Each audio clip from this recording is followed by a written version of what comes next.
Obito সে জন্ম নেয়নি villain হয়ে, সে শুধু চেয়েছিল একজন হিরো হতে। ছোটবেলায় সে হাসতো, দৌড়াতো, বন্ধুদের জন্য নিজের জীবনও দিতে পারত।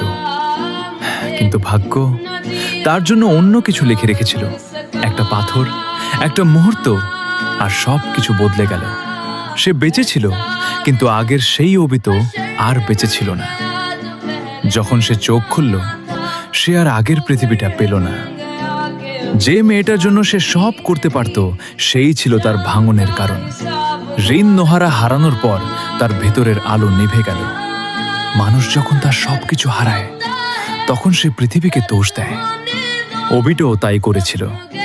সে একটা নতুন দুনিয়া চেয়েছিল, যেখানে কষ্ট থাকবে না, যেখানে কেউ কাউকে হারাবে না। কিন্তু সেই স্বপ্নটাই তাকে সবচেয়ে অন্ধকার পথে নিয়ে গেল।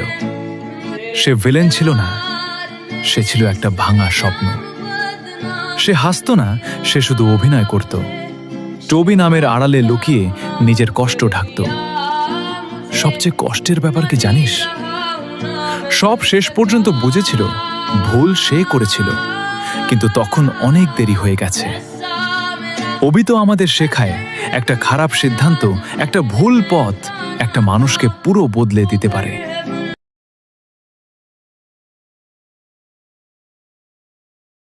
নারুটো এমন একটা অ্যানিমে যেটা সবার জীবনের সাথে মিলে যায়। ভাই, এখানে হাসি আছে, কান্না আছে, স্ট্রাগল আছে, ভালোবাসা আছে, সব আছে। এমন একটা অ্যানিমে যেখানে কোনো ভিলেনকেও পুরোপুরি খারাপ বলতে পারবা না, কারণ সবাই কোনো না কোনো ভালো কাজের জন্যই খারাপ হয়েছে। আমি এটা একদম বলতে পারি, নারুটো এর চেয়েও ভালো অ্যানিমে হয়তো আতো আছে, কিন্তু এর মতো অ্যানিমে আগামী 100 বছরেও আর আসবে না। কারণ নারুটো এর এমন কিছু সিন আছে যেগুলো তোমাকে কাঁদাবে, এমনকি ভিলেনের জন্য। তবে সবারই একটা ফেভারিট অ্যানিমে থাকে। তোমার ফেভারিট অ্যানিমে কোনটা? কমেন্টে বলে যাও।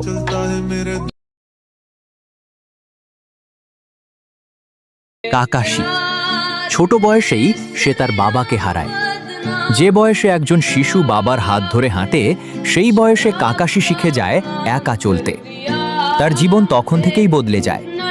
হাসি যেন ধীরে ধীরে তার থেকে দূরে সরে যায়। এরপর আসে তার জীবনের আর এক বড় কষ্ট, তার বন্ধু ওবিতো। যে বন্ধু তাকে বাঁচাতে নিজের জীবন দিয়ে দেয়। সেই দিনটা কাকাশির ভেতর কিছু একটা ভেঙে দেয় চিরতরে। আর তারপর রিন, যাকে সে রক্ষা করতে পারেনি, যার মৃত্যু তার হৃদয়ে এমন দাগ রেখে যায় যেটা কখনো মুছে যায় না। কাকাশি তখন আর আগের কাকাশি থাকে না। তার চোখে হাসি থাকলেও ভেতরে থাকে নীরব ঝড়। সে নিজের কষ্ট কাউকে দেখায় না, সবকিছু নিজের ভেতরেই চেপে রাখে। তবুও সে থেমে যায়নি। সে অন্যদের রক্ষা করেছে, অন্যদের পাশে দাঁড়িয়েছে, কারণ সে জানে কষ্ট কাকে বলে। সে শিখেছে সবচেয়ে বেশি ভাঙা মানুষটাই অন্যদের সবচেয়ে বেশি শক্তি দিতে পারে। কাকাশি আমাদের শেখায় নিজের ব্যথা লুকিয়েও কিভাবে পৃথিবীর জন্য আলো হওয়া যায়। এটাই কাকাশির গল্প, একজন নীরব যোদ্ধার গল্প।